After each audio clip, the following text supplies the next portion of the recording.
আমরা একটু আপনাদেরকে দেখানোর একটু চেষ্টা করছি। কেমন আমার তো লাইভ সমস্যা নিয়ে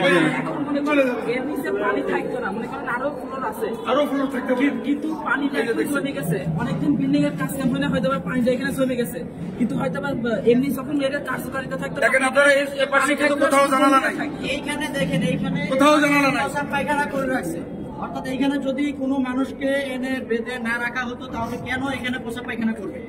এই বিল্ডিং এ তো টয়লেট আছে, উপরে টয়লেট আছে, কিন্তু এখানে পোশাক পায়খানা করে রাখছে এবং ওখানে রক্তের দাগ, ওখানে যে কাপড় চোপড় জুতা, এই যে জুতা, এই যে মানুষের পরিত্যক্ত কাপড় চোপড়, এগুলো এখানে কেন? এই কাপড়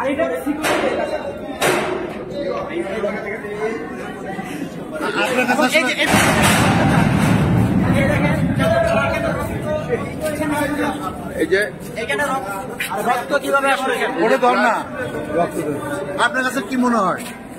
আমার কাছে মনে হয় এটা একটা পরিকল্পিত টর্চার সেল এবং এই বিল্ডিংটাকে এমন ভাবে ডিজাইন করা হয়েছে যে এইখানে এনে এই ফ্লোরে এনে যদি কাউকে টর্চার করা হয়, এর উপরে কিন্তু আরো 2টা গ্রাউন্ড ফ্লোর আছে। তো এটা এখান থেকে সাউন্ড বাইরে যাওয়ার কোনো সম্ভাবনা নাই। এবং এখানে আমরা যা দেখলাম রক্তের দাগ, মানুষের কাপড় চোপড়, জুতা এবং খাবারের প্যাকেট যেভাবে পড়ে আছে এবং এখানে ইলেকট্রিকের সরঞ্জাম, এগুলোকে আগুন দিয়ে পুড়িয়ে ফেলা হয়েছে। অর্থাৎ আমরা যারা আয়নাঘর থেকে বের হয়েছে তাদের মুখে আমরা শুনছি যে তাদেরকে বৈদ্যুতিক শক দেওয়া হতো।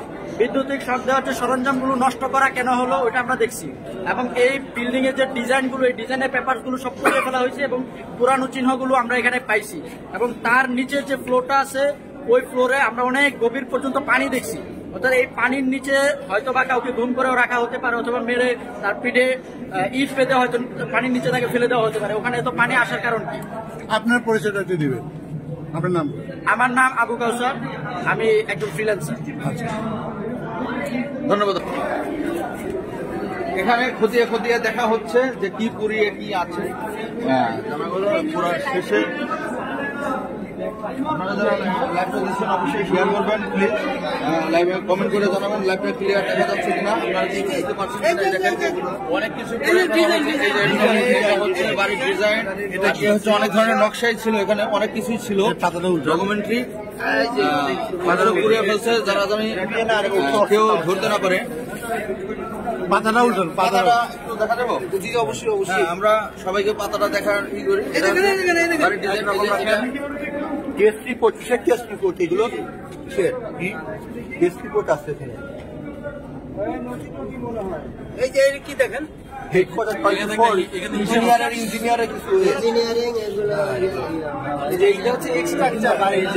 এখানে অনেক কিছু ছিল, হয়তো অনেক কিছু ছিল পুড়িয়ে শেষ করে দিয়ে হয়েছে, কোনো প্রমাণ রাখে নাই। এটা হচ্ছে ওই আয়নাঘরে, এখানে মনে হয় সম্ভবত মাছ চাষ করা হইতো।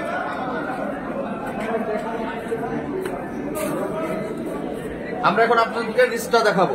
নিচে কি ভয়ঙ্কর একটাই, কি ভয়ঙ্কর ওটাই আপনাদেরকে দেখাবো।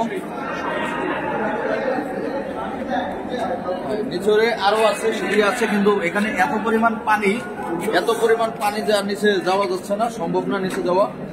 অনেক পরিমাণ পানি যেতে হলে এখান থেকে সিঁড়ি আছে, আরো পানি, এই যে পানি আর পানি, এই যে শুধু পানি।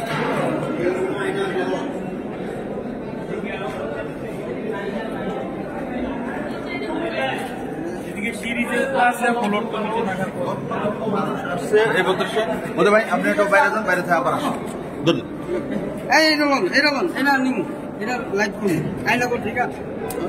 এই যে আমরা এই বাড়ির ডিজাইন, এটা হচ্ছে ডিজাইন, এই যে আপনারা দেখতে পাচ্ছেন খতিয়া, এটা অনেক কিছুই আছে। এটা আমার হাতে আছে এখন।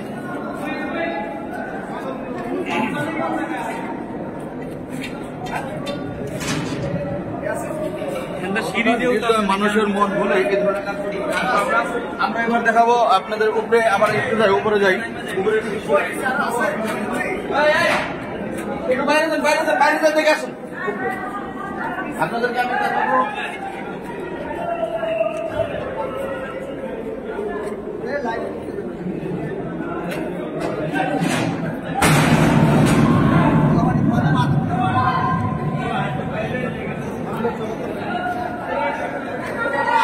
এই যে দেখেন, এখানে অনেক এটা মেটেরিয়ালস ডিটেইলস, এখানে কি কি মেটেরিয়ালস লাগবে সব মেটেরিয়াল ডিটেইল আছে এখানে।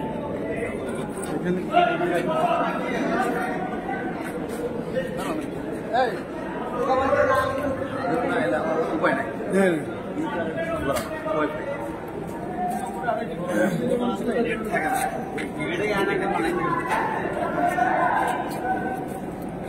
দেখেন এই সেই জাতীয় ফ্যাসিস্ট শয়তান খুনি হাসিনার খুনি হাসিনার কত ব্রেন্ড কি ইবলিস তার কাছে হার মাইনা গেছে। ইবলিস লজ্জায়ও বাংলাদেশে এখন নাই। হ্যাঁ, ঠান্ডা মাথার খুনি। আচ্ছা, এরকম ম্যানুয়াল করার যে বড় বড় নেতা ধৈর্যা ও এই গাথা সব ফালাই বড় বড় নেতা ধৈর্যা ধরে খেলে লাইট